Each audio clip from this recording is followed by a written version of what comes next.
Thanks. You can have a seat. Thank you, maybe. It says I'm on. Can y'all hear me? There we go. Yeah. All right. I know when there's no me. Sorry. It's been a morning, so I'm so glad that you are here, and I'm glad that you have taken time out of the insanity and crazy busyness of life to join here. If you're worshiping with us online, I'm so grateful that you have taken the time this morning out of the busyness of life to settle in and worship with us or nap, whatever works for you. You may want to nap here, hopefully not, but it'll be an exciting day. We are getting ready for our next message series, and today is one of those in-between times. We're going to do something really different. So online worshiping community, in order for you to be a part of what we're going to do here in the room, I need you to check your West email, and then I'll check the chat room when I get back out there, but we're going to be doing something. I've seen a few of our original Westies that helped launch West 15 years ago. The document you see in your email is going to be familiar to you, and I encourage you to do it again and see what it looks like. If you are newer to West, this is going to be a different kind of Sunday, but it's so important. We're going to look at who we are first, and then starting in May, the first week in May, for the month of May, for about 6 weeks, we're going to talk about mental health. May is Mental Health Awareness Month, and so throughout that month, we're going to talk about things like stress and anxiety and fear. And so today we're going to do something that will lead up to that, and I'm really excited about it. It's going to be different, a different kind of worship, and we'll actually turn the lights on for once, but I hope you're looking forward to something different, and so we're grateful that you're here. My name is Andrea Smith. I have the privilege of being the pastor here. I want to say I know you already have, but I want to do it again, a huge welcome back to Josh Doom. He is one of our worship leaders, and we have missed you terribly. We are so grateful that you're back. Way to come out with guns blazing. I mean, I was like, could he have sang a harder song for the very first one? I mean, got his lung. Oh, really? Good. The last one, work up to that, Josh. But we're so grateful that he is back. Hey, today, if you have nothing to do for lunch, West and Back to School Bash is set up at Hoptown, and you don't have to drink to go to Hoptown. They have NA and sodas and things and a food truck and a pop-up, and so the staff have been busy getting ready for that as well, and so they're set up, and then there's this little bin that you can get a token. You can buy them. They're for $1 each, and you put them in the Back to School Bash, and every time we get a token, it goes directly to the Back to School Bash. We're so grateful that they chose us as one of their nonprofits. And so once a month on Sundays, we have the opportunity for free to have Soul there. So we're really excited about that. And I'm grateful to all the volunteers and all the staff that work so hard to make this happen. So many different things go on here. I also want to thank you, one more thing. I want to thank you for last Sunday. It was a No Huddles Sunday.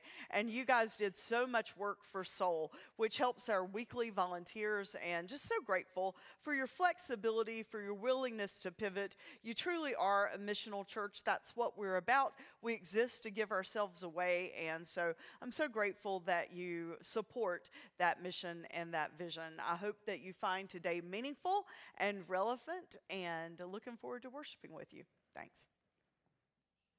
So we all have different personality traits, and we all have ways that we do things. And so what we're going to do today, and different personalities actually view doing this differently. Like if you're one type, you're like, oh, I love doing things like this. I love just seeing what it says about me. And others are like, those things are so stupid. I have no desire to do those whatsoever. So we are going to take a personality inventory in a few minutes. In about 3 to 4 minutes, we're going to turn the lights on, and we're actually going to do it together.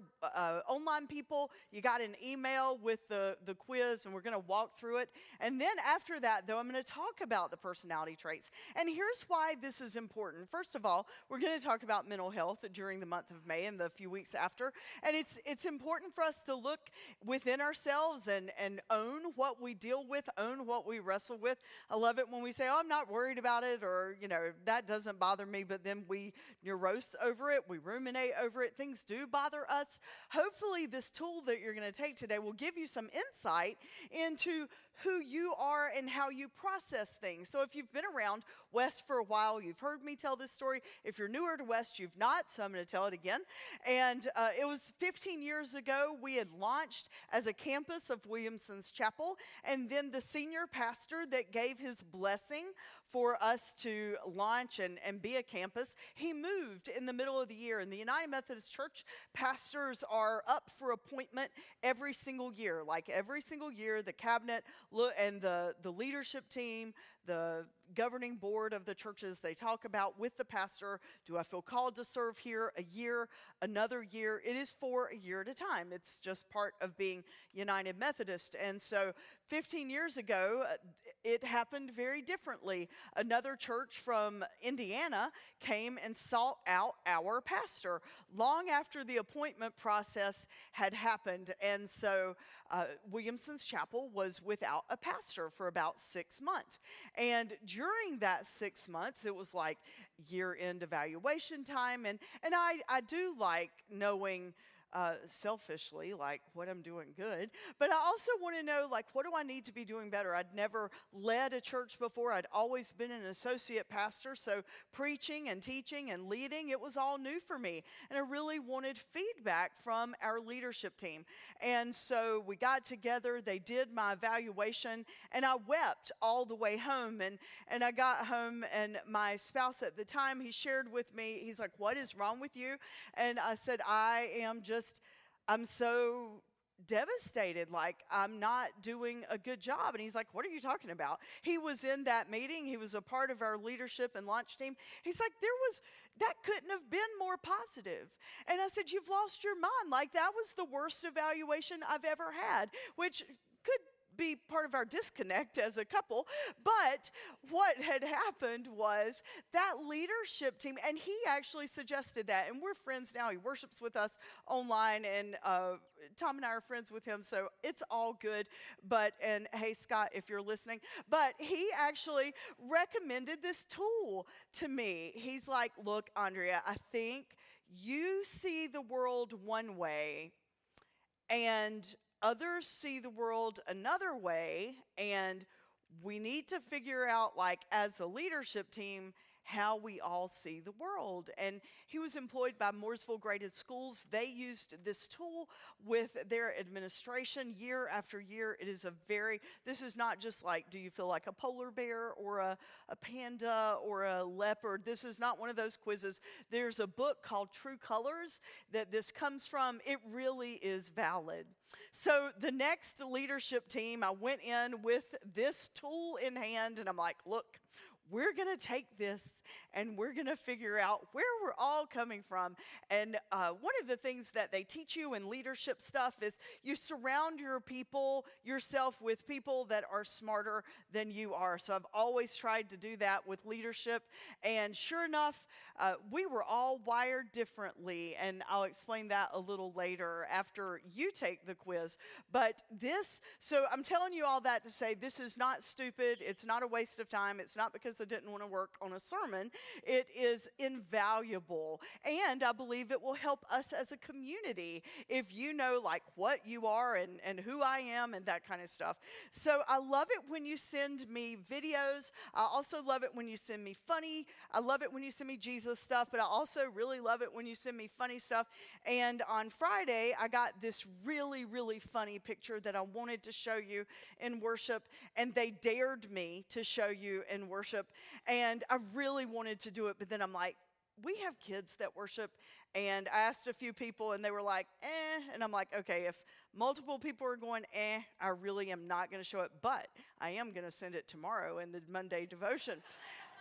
because you can edit that. And but it was this picture of a dog's butt, okay? And so like you see the tail, and then you see the dog's rear end and the legs. But you could look at it and you could see the dog's butt, or you could see something else. And that something else looked like Jesus. And I was going to show you that. I'm glad one person is laughing. I was going to show that this morning and say, what do you see here when you look at this picture? It was going to be my opening illustration. And then I thought I could offend half of you before I ever say anything else, so I would stop. But what do you look at when you see this picture? And I was going to make the point that we all see different things. So instead of showing you the dog, I'll show you the famous viral Jesus cheese toast. This is some cheese toast that someone made. And if you look, perhaps you see, clap if any of you see, the little face of Jesus. Okay. And the other half of you are like, this is the biggest waste of my time this morning, and I am fully settling in for the nap. Now, I just wanted to make the point that we can look at things and see them very differently, just like I looked at that first evaluation. And because it was not flowery language that was just gushing affirmation to me, I thought it like they hated me and the church was going to tank and die before we ever got it started. But what I learned through doing this tool with them was that we all look at things differently, and the way that we articulate what we think and how we think is different. So that is why we're doing what we're doing today. Before we turn the lights on, let's dive in to the scripture, because I believe that everything we're grounded in is scripture. So take a look at this. It's from the letter of Paul to the church in Corinth. There are different kinds of gifts, but the same Spirit distributes them. There are different kinds of service, but the same Lord. There are different kinds of working, but in all of them and in everyone, it is the same God at work. So we're wired differently, and God created differences on purpose. So when we all bring our unique skill sets to a community, to our tasks, to our missions, to our ministries, like to life, when we bring our differences, it makes this beautiful experience called humanity doing life together. And so now I'm going to ask that we turn on the lights, and I want you to get out your piece of paper that you got this morning. I'm not going to read the whole thing to you, but I do want to read to you the top part, because you can do this the opposite way and get the wrong results. And sometimes that's happened when I've done it with a team. They're like, oh, and I'm like, no. So in the boxes below are groups of word clusters. You look at all the boxes in each horizontal row. So you have to do it a row at a time. The row will define how you look at a certain thing. And then you rank the word cluster box that is most like you. That's important. That is most like you with a 4. Then you rank the next one as a 3, the next one as a 2, and the next one as a 1. Only, like box A only has one word that applies to me, so that would be a 1. Box D is like me, but not as much as box B, so that'd be a 2. Do this 4-to-1 ranking for each horizontal row. Use numbers 1 to 4 only in each. So let me walk you through the first one, and then I'm just going to turn you loose and do it. And online folks, I hope you'll join us. So the first row. Active, opportunistic, and spontaneous. I feel like that describes me. I'm active. I am opportunistic. If I see something, I want to go after it. And I'm spontaneous, too much so at times, and it gets our staff into trouble. So, like, that one really sounds like me. Parental, traditional, and responsible, none of those sound like me. I am the least responsible person ever. So that gives you hope, but we've been around 15 years, so there are other people responsible that support me. C, Authentic, harmonious, and compassionate. So I wrestle between A and C. I am authentic. I am, however, probably not harmonious because I am willing to disagree and say hard things. So, And compassionate, I hope I am compassionate. And then D, versatile, inventive, and competent. But like A's probably got me, then C, then D, then B. So it would be 4, 1, 3, and 2. So that's how you do it. So I want to give you 3 to 4 minutes to work on that, and then we will talk about it. Take a few minutes and dive in. All right, so I'm going to read something. If you have your paper, you can either write these down on the bottom or you can flip it back and forth and add them. It's probably easier if you just write these letters down on the bottom. So online folks, I want you to write down these 5 letters at a time. A, H, K, N, and S. I'm going to read those again.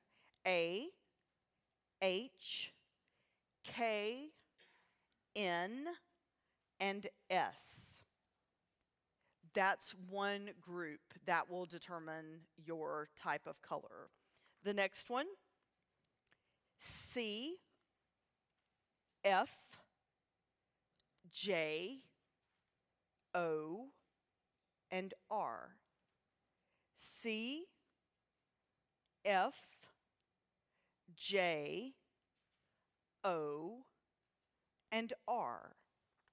That's another group of letters that will determine your color.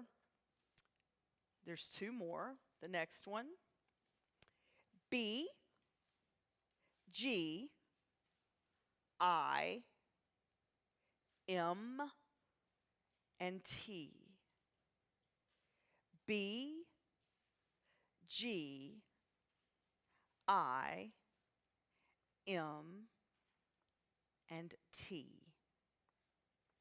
And the last grouping is D, E, L, P, and Q. D, E, L, P, and Q. And now what you do is you go back and you look at what you gave those letters. So like the A, H, K, N, and S. Is A a 4, a 3, a 2, or a 1? And you add those 5 letters together numerically and you get your score. So look on the back. You can even see them right there, A, H, K, N, S. The online folks didn't get a back, so that's why I'm reading them. You add that together. Example, so I look at A, I got 4. I look at H, I was a 3. I look at K, I was a 4. I look at N, I was a 4. And I look at S, and I was a 4. So then you add those together and you get a score. So my first score is 19. Does that make sense? Okay. I absolutely can, because I know this is confusing, and thank you for saying that. So I tell you what, if you're confused, just do it this way. Take your pen, and as I read these letters, write down the number you got in a row, and then you'll add them up, okay? That would probably be the easiest way to do it. I'm going to read the letters together for a color. I want you just to look like I just said. Look at A, I got 4, so write down 4. Look at H, I got 3, so write down 3. Write down the 5 numbers beside each other and add them up. So I'll start again. If you've already done this, then just entertain yourself quietly. If you haven't, just write the numbers. Pardon? It's the whole page, yes. But I'm giving you 5 at a time. Like, that's the 5 numbers you add up. Do you need more time, or have you done the page? I really didn't think this would be this complicated. I'm very sorry. Somebody wrote me the letters that correspond to the numbers aren't there. So I'm really sorry. Like, this is just indicative of my day. So there's not supposed to be any letters course. You give the letters numbers. Does that make sense? Okay. Are y'all at least with me on that? Okay, good. We're a third of the way there. All right, so add these letters up. Yes, those who are texting me, I know, and thank you for telling me, and I'm going to fix that in just a second. So A, put your number. H, put your number. K, put your number. N, put your number. And S, put your number. And total it.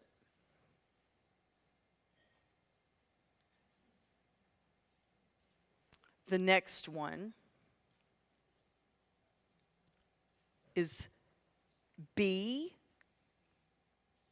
G, I, M, T. B, G, I, M, and T.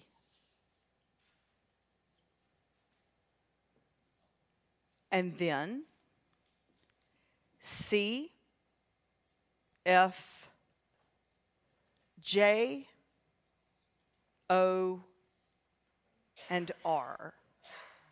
C, F, J, O, and R.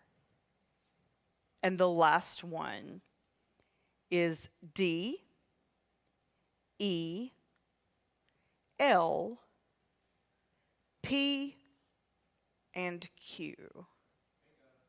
I feel like it's bingo. I wish the prizes were, real. D, E, L, P, and Q. And now just add up your numbers. So the A group, this is important, and you'll need to write this down. That A group of letters, AHKNS, that is the color orange. AHKNS is orange. BGIMT is, you don't have to worry about the slides. Keep the slides in order. BGIMT is gold. CFJO and R is blue. And then DELPQ is green. And I'll send this to you in the daily devotion, which I'll do one this week tomorrow, and send all this to you. But what I want to do is I want to show you what the various colors do and mean, because guess what?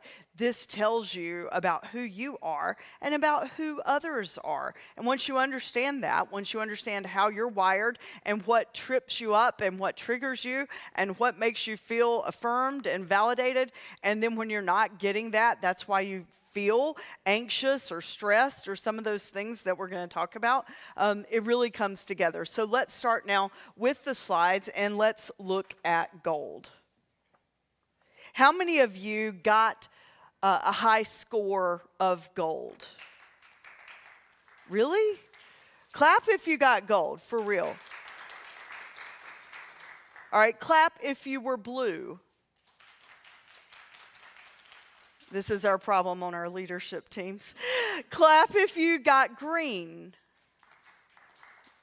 And clap if you were orange.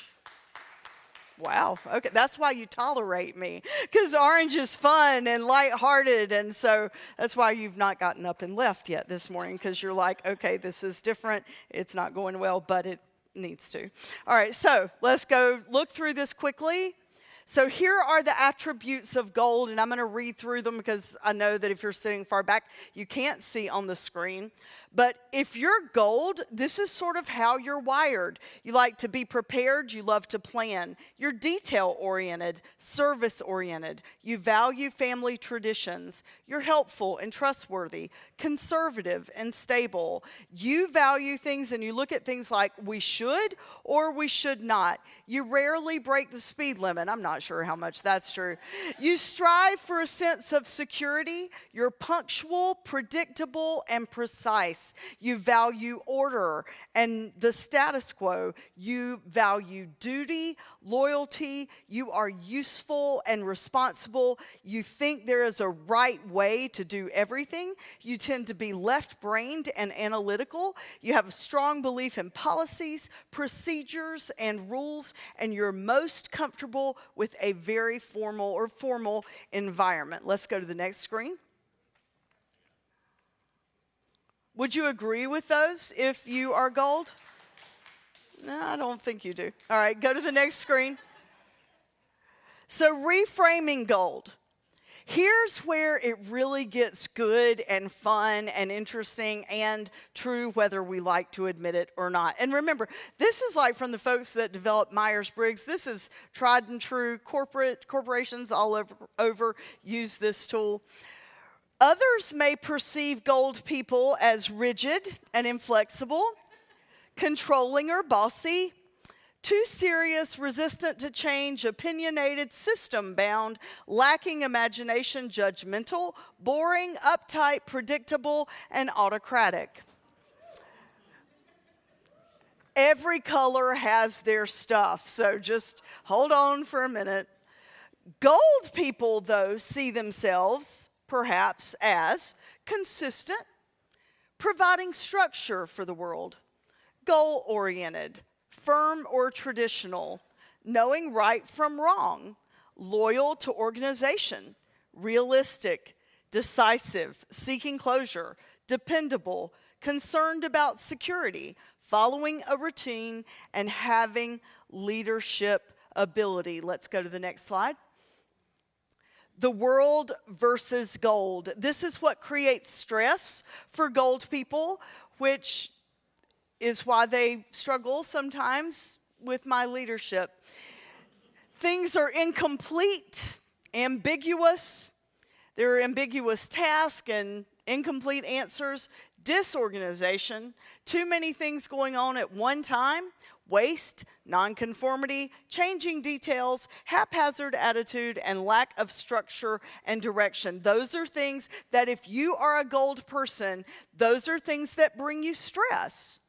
And then to succeed with gold people, you remember to be on time. You try to be extra efficient and organized. You're generous, but you like things, or you know that they are generous, but they like for their things to be returned in the same order that they were given. You do what you say you'll do. You be dependable and loyal, and you respect their need for security. That's how you succeed with gold. So let's move on to orange. Clap if you were orange. We had a lot of orange people. Well, maybe not. All right. Here, just in case you wanted to know, I got 19. So if you ever want to know how I'm wired, this is how I'm wired. And I bring great stress to gold people because I had 5. I scored a 1 in every single gold category. And that's why during that first evaluation years and years ago, I learned after we all did this, that whole team, other than like 3 people, were made up of gold. And thank God, and I mean that literally, that the gold people stuck it out, because we would not have created this amazing community without you. And you know who you are. You know you're worshiping online as well. We had like 3 blue people and maybe 1 orange, and the rest of the leadership team was gold. So here's what orange people are like Playful, energetic, charming, I wish. Risk taker, just do it. Test limits, quick-witted, master negotiator, creative, inventive, let's make a deal. A natural entertainer, high need for mobility, visual and kinesthetic, pushes the boundaries, a natural nonconformist, thrives on competition, likes tangible rewards, external focus of control, stimulates the economy, that is very true, impulsive and spontaneous, appreciates immediate feedback unless it's bad, tends to be left and right brain integrated, and most productive in informal environments. So let's go to the next screen. Others perceive orange as goofing off too much, manipulative, untrustworthy, unable to stay on task, scattered, taking unnecessary risk, resisting closure or decisions, obnoxious, immature, and self-centered. However, we see ourselves as flexible and easygoing, having a playful attitude, exploring new possibilities, a clever, good negotiator, open to change, having many interests, able to do many things, adventurous and courageous, valuing freedom, bold and assertive, fun-loving, enjoying life, and independent. This is the world versus orange. Next screen.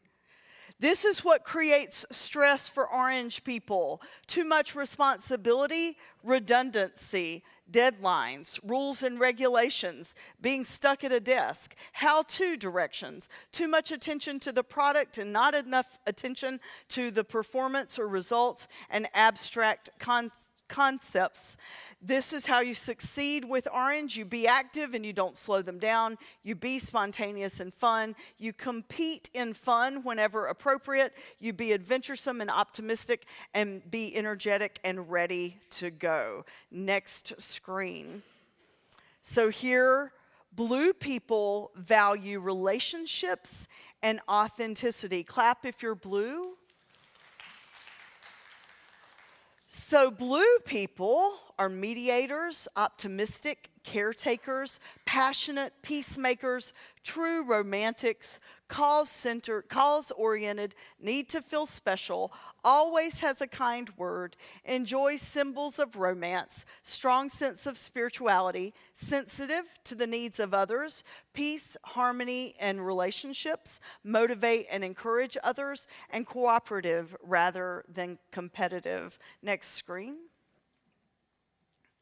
Others perceive people or may perceive people as very emotional, overly sensitive, mushy, too tender-hearted, easily persuaded, too nice, too trusting, smothering, too soft, too giving, weak, talking too much, and illogical. Yeah, I know. That first year we took this, I scored a perfect score on blue. I think leading a church has weathered me just a little bit, but blue was my second highest score at a lovely 14. Blue people perceive themselves or may as having feelings, compassionate, romantic, idealistic, empathetic, caring, seeing the best in others, nurturing, liking to please people, wanting harmony, a great communicator, and valuing feelings. Let's look at the world versus blue people. This is what creates stress for blue people. Broken promises, too much negative criticism, deception, not discussing what is occurring, completing paperwork as a priority, clock watching, conflict, placing the system as a priority above people. Jesus would have been blue. Being constantly compared to others and not evaluated as an individual, and too much conformity without outlets for individual expression. Here's how you succeed with blue people. You spend quality time one-on-one with them. You be aware that they wear their heart on their sleeve. You listen to them as they listen to you. You be supportive and you share your thoughts and your feelings. Last color for today is green. Will you clap if you are a green person? It's all right. Don't be like clap boldly. Green people, you're every color, but green folks, you're so philosophical and wise. I admire green people. Green people should think this way. Should be able to, why do we do this? Intellectual, theoretical, idea people, philosophical, very complex, perfectionist, standard setters, visionaries, and futurists. You can never know enough. You're cool and you're calm and you're collected. Work is play and play is work. You're often not in the mainstream. You like things that are abstract and conceptual and global. You have a need for independence and private time. You explore all facets before you make a decision. You know how to spell and pronounce big words. You approach interpersonal relationships in a logical manner. Next screen. Others may perceive green as arrogant and a know-it-all, cold and hard, insensitive. You have your head in the clouds, cool, aloof, and unfeeling, afraid to open up, critical and fault-finding, lacking compassion, unappreciative of others, intellectually demanding, argumentative, and absent-minded. But here's how green people tend to see themselves: confident, mentally tough and strong, logical and rational, visionary and inventive, self-controlled, enjoying one's own company, good at analysis, objective, having the ability to reprimand, having high expectations, knowledgeable, and thinking deeply. And now the world versus green. This is what creates stress for green people: not being in charge, lack of independence, elaborate use of adjectives, incompetence, emotional displays, lack of options, inability to use or display knowledge, small talk, routine, social functions. Here's how you create success with greens. You be aware of their curiosity about life. You give things that challenge their problem-solving abilities. You respect their need for independence. You know that they are caring even though they may not show their feelings much, and you respect their ideas. So that is like a crash course in the colors. And honestly, I promise you, if you will take this information, and like I said, I'll send it to you. I'll send you all those slides tomorrow in the morning devotion, the morning meditation. But it changed everything for how we interacted as a leadership team, because the majority of them were gold. And back then, I bled blue. And it's why I shared with you in the last message last weekend, like, my office is covered now in Smurfs, because like they called me Smurfette, because I wore my feelings on my sleeve. Those things that it said about blue people, they were true. If there weren't lots of words of affirmation, my feelings got hurt. And when gold people communicate, they communicate very efficiently. I clearly use too many words sometimes. And so we had this just different way. Neither was right or wrong, but we had this different way of seeing the world. And we live in a world right now where we're not really doing a great job of looking at how others see the world. We're so bent on how we see things, we're not taking time to listen and to see. The Christ that we follow taught us how to look, how to watch, how to listen, and how to see. And when we do, it changes everything. After that initial evaluation time, and we took this color test, after that, honestly, we talk about this, and every year when our leadership team changes and we get new folks on there, we talk about this, and we talk about how we see things so we can understand where one another are coming at things. And it has created a little bias from my part, but it has created what I believe is a beautiful and strong and powerful worshiping community. So much so that this happened this morning, and I just wanted to share it with you because they asked us to, and I just think it is timely. We are a missional church. We do things differently. Today was different. You may have liked it, you may not have, and that's okay. I've grown out of enough of that blue stuff to know I can't make everybody happy, but I just want you to hear this, and I want you to know that, like, there's so much intentionality here about what we do and how we do it. When the hurricane happened, I think it was 18 months ago, literally, when the hurricane happened, you all stepped up And we met some of our online worshipers that we didn't even know existed, and they came and started being a part of our in-person relief efforts. And Josh Doom, our lead worship person, he put us into contact with his mom who knew people in Old Fort. And so all of a sudden this beautiful relationship was born, and we walked alongside the meals for our United Methodist brothers and sisters up in the mountains and provided meals and coordinated that effort for 18 months. And then we also supported Old Fort. And they sent you this morning, and I want to show you these two pictures.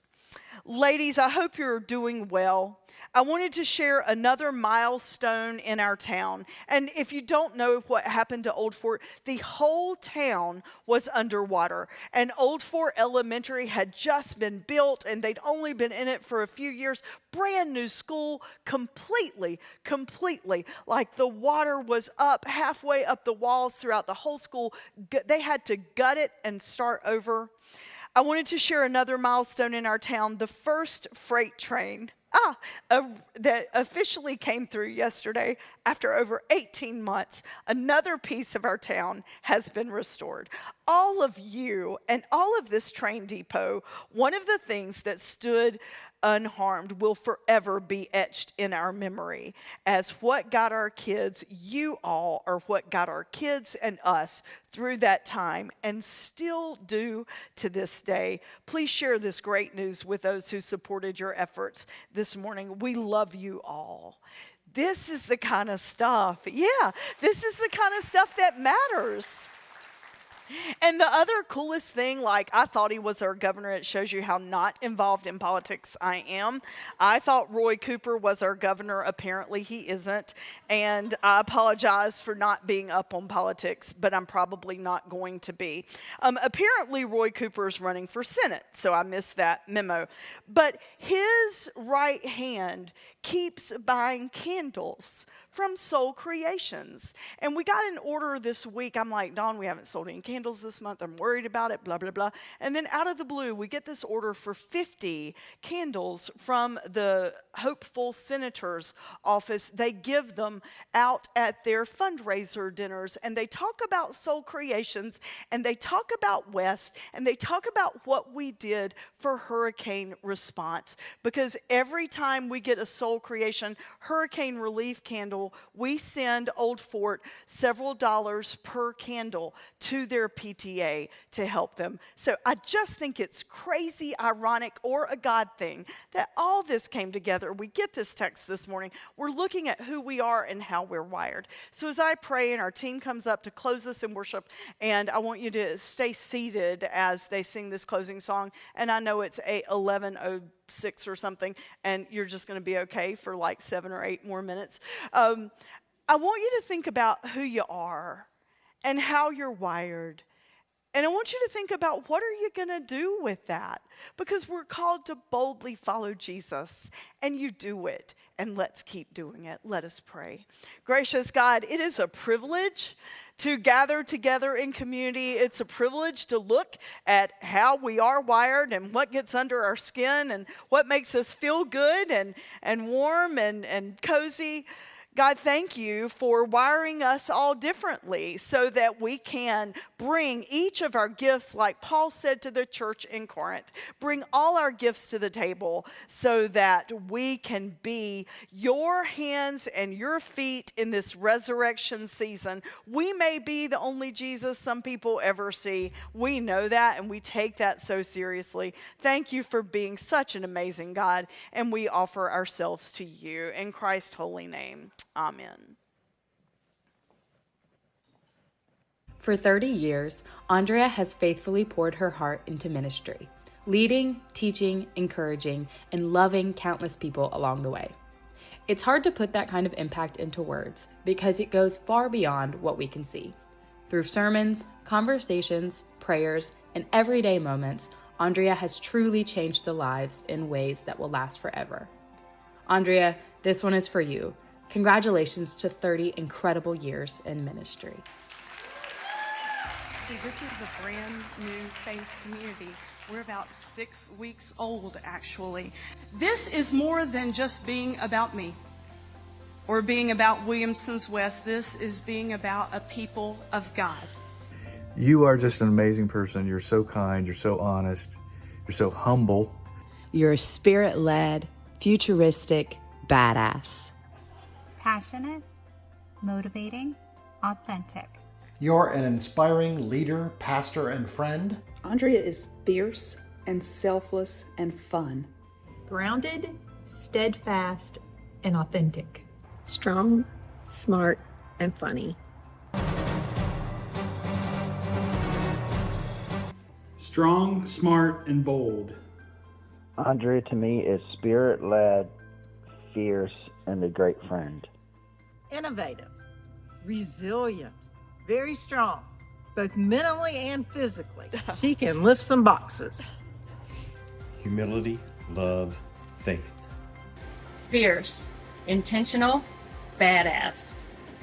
Andrea, you are a rare example of transparent leadership. Thank you. Passionate. All means all. Transparent, unfiltered, resilient. Fiery, courageous, and loving. Inspirational, bold, and inclusive. You're a badass in all the best ways. So incredibly thankful and grateful to have that double creepy pastor lady be the pastor of my church and to be my friend. Confidant, devout, perfectionist. Shows up every single time. Meaningful and relatable always. Inspiring. Awesome. Great pastor and leader. Your ideas, your enthusiasm, your vision, your passion and ability to execute big ideas. All in. Andrea is bold, fearless, and unshakable. Audacious, tenacious teacher. Gives captivating and relatable sermons. It is my favorite day. It is Judgment Day. Authentic, ambitious, bold. Mimi? Mimi? Love that's funny, inclusive, and tenacious. Bold, beautiful, and witty. Eloquent Sunday mind streamer. Intelligent, brave, loving. Thoughtful. Andrea, you're the reason I came back to church and stayed. Thank you. You made me believe again. These are just a few words used to describe Andrea, but the truth is, her impact goes far beyond what words can capture. Andrea, the lives you've changed, the people you have loved endlessly, and the faith you've built in others will last for generations. Thank you for 30 incredible years. Thank you.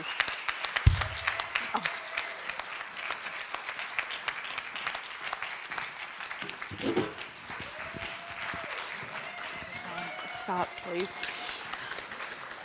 Is it on? I think so. Okay. First of all, I think everyone said it so well on the video, but just on behalf of me and West, just want to say thank you. Thank you for your leadership, your courage, your vision, for loving us as much as we love you, and for taking a chance on West. Congratulations on 30 years, and we are so grateful that we got to be a part of it. Me too.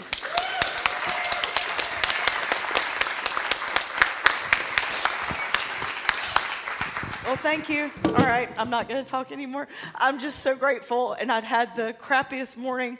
We left the high school not clean last week, and so I was apologizing to them, and I'm like, man, I just need a break, God. We need a break. And so the irony of the text and y'all and Josh being back, you guys make an amazing church, and it's my privilege to do ministry with you. I'm leaving. Please stand. Yeah, you can clap. It's all good. You couldn't ask for a better song for now and this series. And again, thank you for being back. And thank you for the team. They all worked really hard because your absence left in absence. So thank you all for what you do. It is a tireless and sometimes thankless job. So I hope you all know how much you matter and how much you matter. Thank you for being here this morning. And I'll see you next Sunday.